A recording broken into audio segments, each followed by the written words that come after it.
Welcome back, everyone. This is Final Gamer with NGDBSS. Hello. And we're just going to head off through the desert once more on the last Mode 7 stage, at least for a very long while. Oh, yeah. At least this will be the last you'll ever see of this desert. So, say goodbye to all these Jawas as I murder them and send them off to the great sandcrawler in the sky. Because seriously, that's where they're going. I just love the way they just fly up in the air. Yep. That's the SNES version of being sent to the Shadow Realm. It's like, there's no threat if you even try to move around and or pick up health parts, Yeah. so... Because you move forwards and you get hit a lot. I mean, sometimes moving forwards does make them spawn more, but honestly, I think the hearts and you'll stay there for a long time. Oh, yeah. It's only when you go past them that they disappear. Jawas don't disappear when you go behind them. Oh no, those fuckers will ram at you from behind constantly. They also will clip through rocks and everything, so they're cheating assholes. So, I don't know where you think we might be going. Possibly that settlement somewhere on the left. Oh, yeah. It's Constantinople. Constantinople? Huh. Well, oh, sorry, this isn't Assassin's Creed then, is it? Alright. So it's that place where the weather stays the same way for 3 weeks? Oh, yeah, actually, it's constant burning hot. I mean, there's 2 moons, I guess. I actually do like that detail they put down. They actually do have 2 moons above the city right there. Wait, moons? I thought it was suns. Yeah, I'm trying to think that myself. It's because I remember from the Family Guy parody, it was 2 moons, or maybe 2 suns. I can't remember. So someone can correct me on this. There's a sunset scene in one of the movies that has a scene on top of it. Yeah. So, we're in Mos Eisley. Fuck Mos Eisley. So, this is where you start to be able to hurt with lightsaber, because as awesome as the lightsaber is in close combat, everyone here is a long-distance shooter. That's not fun. And there's a lot of dangers here. Firstly, there's spikes all down to the bottom. It's like some kind of hard grass. And you step on that, it hurts like a bitch. That's why you need the rolling barrels that pop up now and again. Think of it as carnivorous kudzu. That's a good idea, yeah. Thankfully there's a lot of power-ups here. If you stay along the upper paths, you'll get a shit ton of power-ups. So there's 3 kinds of stormtroopers. The ones who jump down from above and run and shoot. The ones with these flamethrower things who sort of just stay in one place like that. And the ones with seeker missiles that are absolute dicks and you hate them forever. Would you rather they also had stormtroopers with plasma guns? Oh, that would be the worst thing. It is interesting, they have the blaster, the flamer, and the seeker, but not the plasma. I guess they just don't have the budget in the Empire to go for blaster upgrades. Just like setting down the deficit, saying, okay, we have enough for 2 seekers, but we won't be able to support plasma. Sir, what about rapid ions? No, that's not in the budget. Not unless you want that coffee table. Was that sound you heard earlier like a checkpoint or something? I think it was, yeah. There seems to be a sort of... that seems to be like a checkpoint. We're going to find out soon anyway, because... well, this level was quite tough. I'm still kind of amazed at how Freezing Inferno got through this level. I'm not gonna lie. Yeah. So here's the winning weapon of the entire thing. The Seeker. The Seeker is the most useful thing for this entire area, and you don't want to trade it for anything else. Because despite the fact it goes a bit crazy all over the place, it shoots everything. Mm-hmm. Also, impaled on my sword. Oops. Yeah. Well... the really nice thing is, I think you've shown off, is that it'll hit the Seeker bullets that turret stormtroopers will shoot. Yeah, the Seeker missile actually does counter against the stormtroopers' own Gatling Seekers, and they're really awesome. It's a great weapon for that. You really start to appreciate their blaster all the more for it. So, this is also quite a long level. Not the longest level, but it's certainly going to be a nice counterpart to an even longer level that will be coming up, which you spoke of quite well. Yeah. And the boss at the end of it. Oh, yes. So, the thermal detonators spawn a lot here. You got a lot of power-ups here. Mm-hmm. Also, I have no idea what these green things are. Dewbacks, I think? Maybe. Also, my secret missiles were spazzing out crazily just back there. Going around this one guy, but he was so low on the screen that he wasn't existent yet. So, the Seeker's like, where did he go? Like those bullets from Who Framed Roger Rabbit. I think we're almost at the end here. I do love seeing the suns there in the background. That's a really nice touch.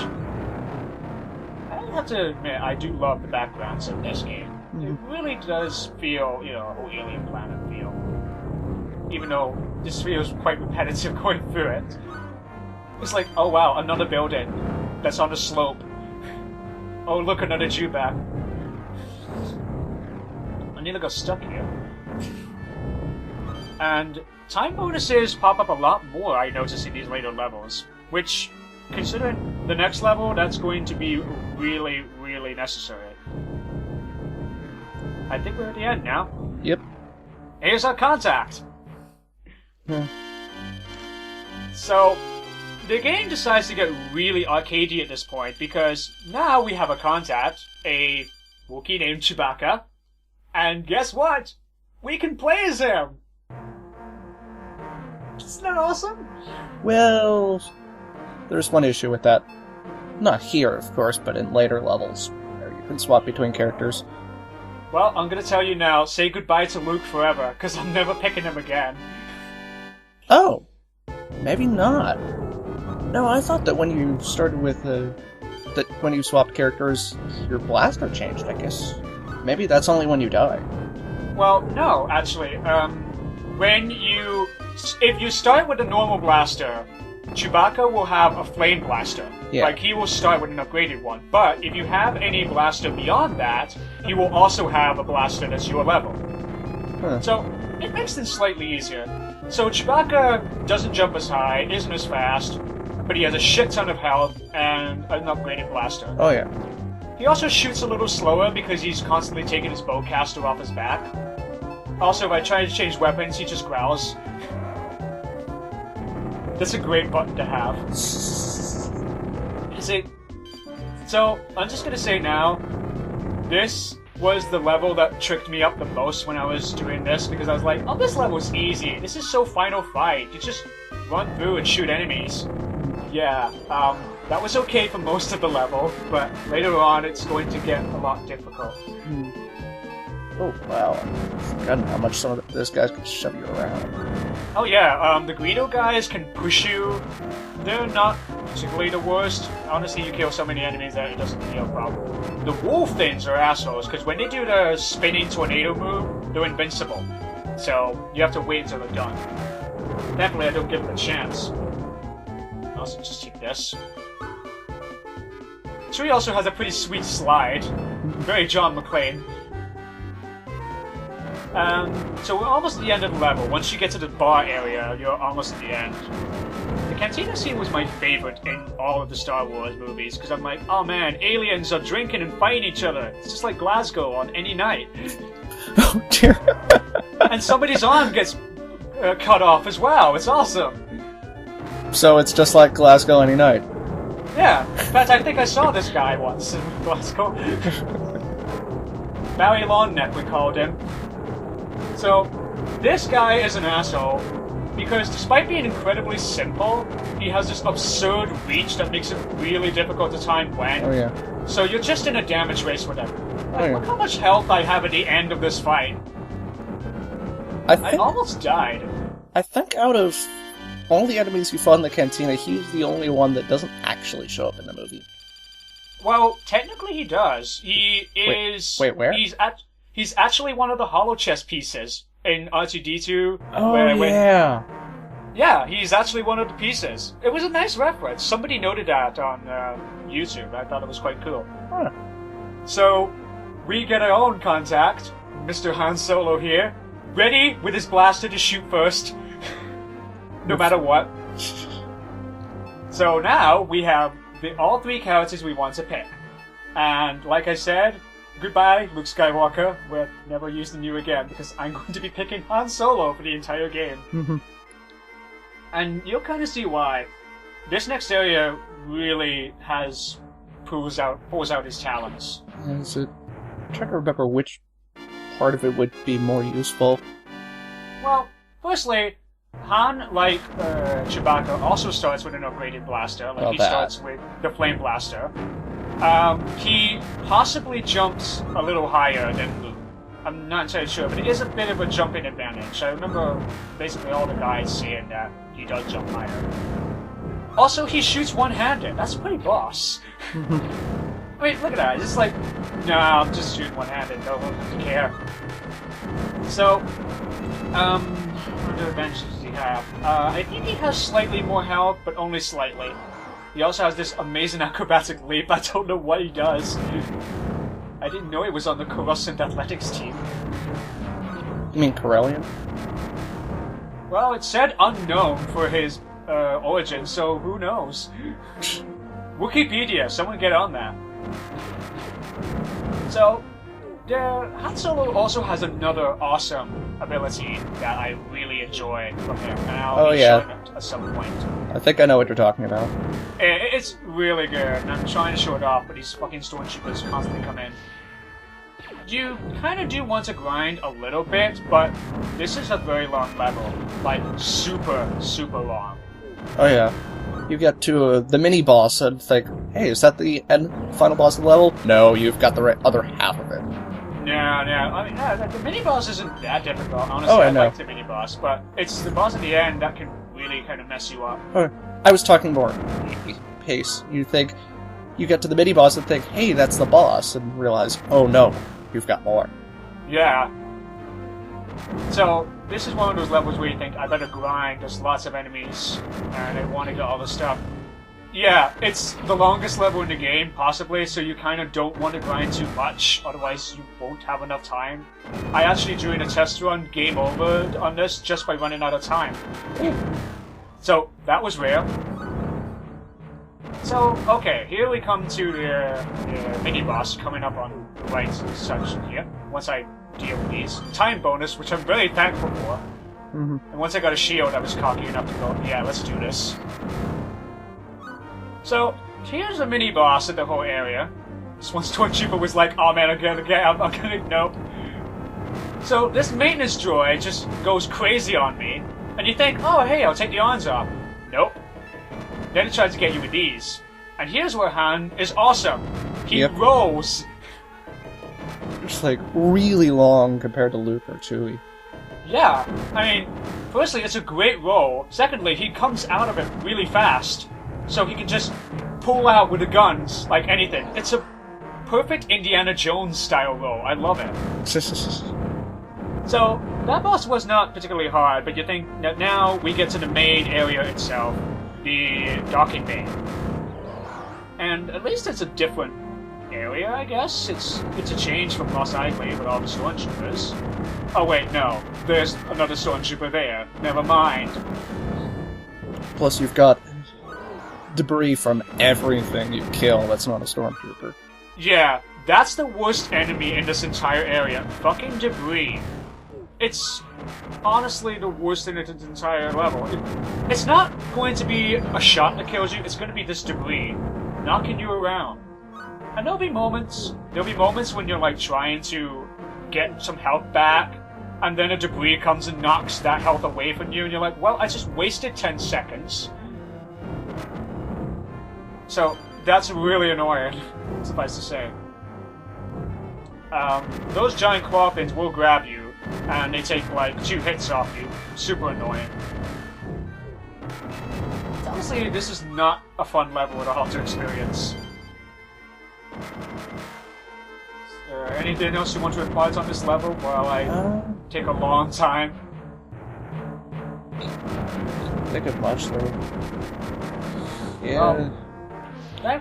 thankfully, you get a lot of good power-ups down here. You get a few Oh, yeah. health swords, stuff that's actually there, instead of just waiting to be dropped by enemies. Oh yeah, if you're at all paying attention, you will probably get maxed out on health in this level, no matter which character you're playing as. Oh yeah, I mean, I got a lot of health right now. I mean, theoretically, I got a lot of health. Maximum health. Yeah, maximum life. There's also these... Sometimes these pylons will shoot out electricity.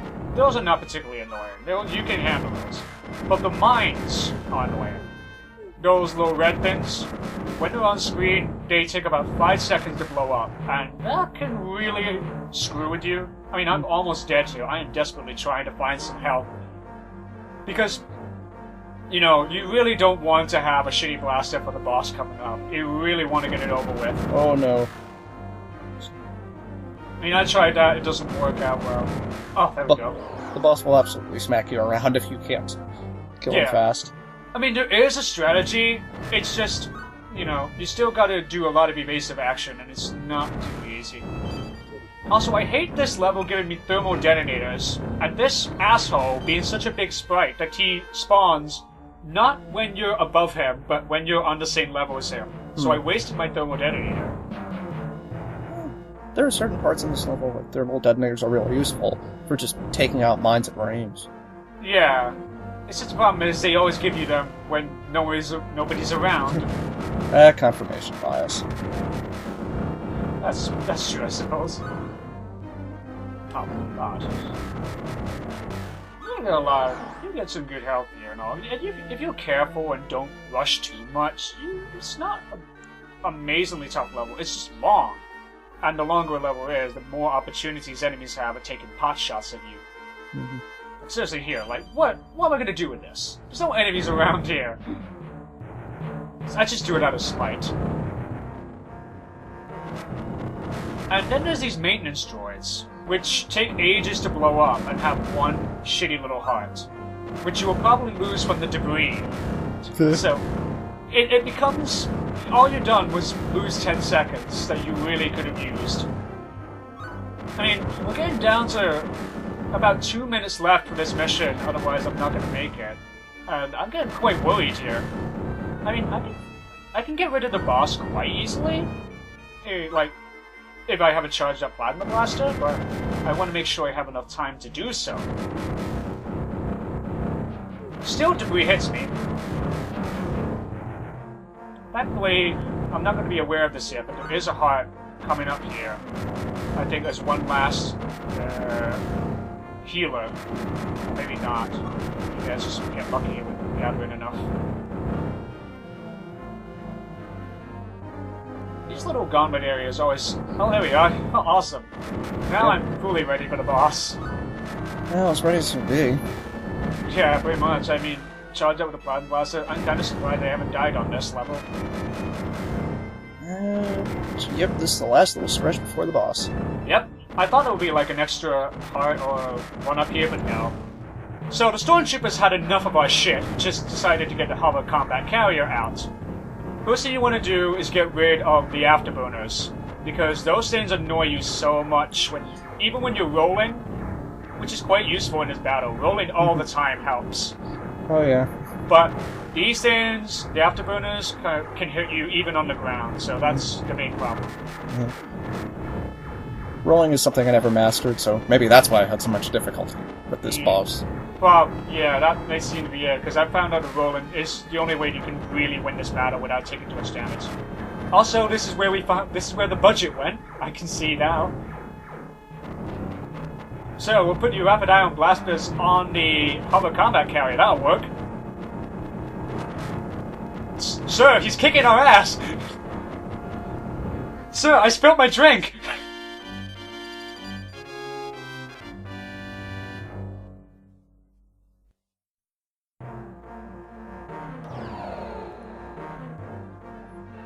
So, we fly across the Millennium Falcon into space. Well, across, I mean aboard. Even the game's correcting me now. And next time, we will take on the Great Death Star itself and give the Empire what's for. And have to deal with more enemies that shove you around like crazy. Oh yes, including one major obstacle. Again, and again, and again.